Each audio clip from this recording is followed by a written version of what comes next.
Okay, today we have a question that we're going to answer in math, and you probably have already tried this question, so um, we'll just go through it together, and I'll show you some ways I would have done it and see if you did it one of the ways that I would have done it. So the very first thing we need to ask ourselves is, what's the problem about? But before we can figure out what the problem's about, we need to read the problem. So the problem said Rodney has 147 songs on his MP3 player. Elaine has 212 songs on her MP3 player. How many songs do Rodney and Elaine have in all? So when it says, what is this problem about? It's about songs on MP3 players. And MP3 players are just like little iPods. So how many songs do they have in there that they can play? So this is about songs. So it says, what are we trying to find out? Well, what we're trying to find out is how many songs do they have in all. So when it says how many do they have in all, we're going to put that together. And then when it says what information is important,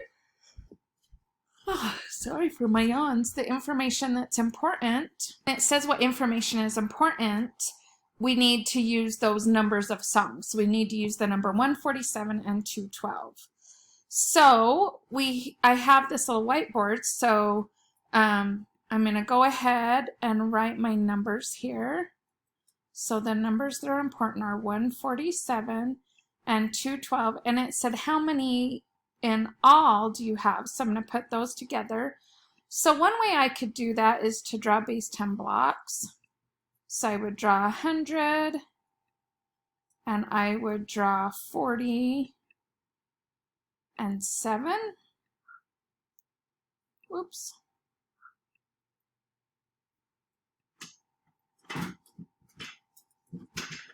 So I'm just drawing a picture of it, what it would look like if I built it with base 10 blocks.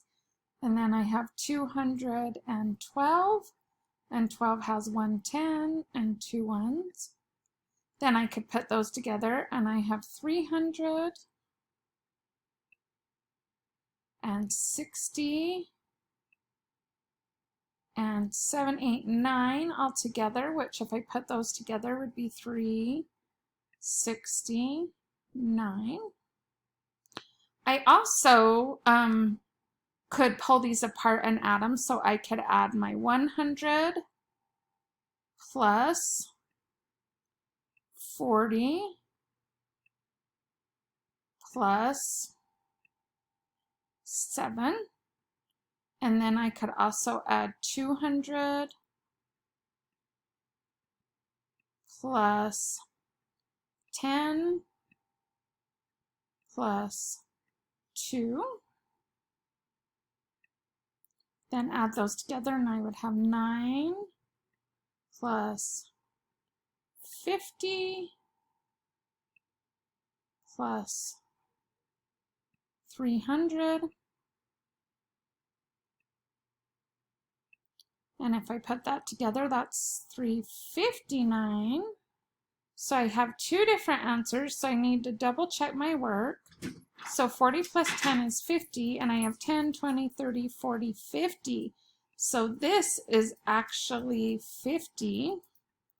So I'm going to make this a 50, and I'm actually going to erase because it's going to be really hard to see the right answer if I don't erase. So let me get all those gone, and I'm going to erase this one.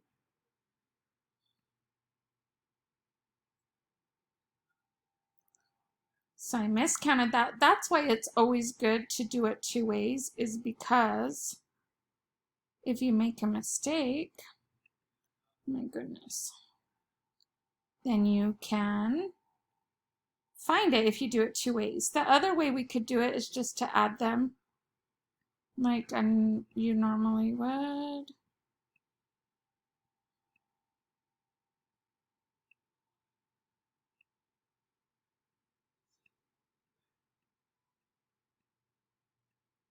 So 9, 5, and 3.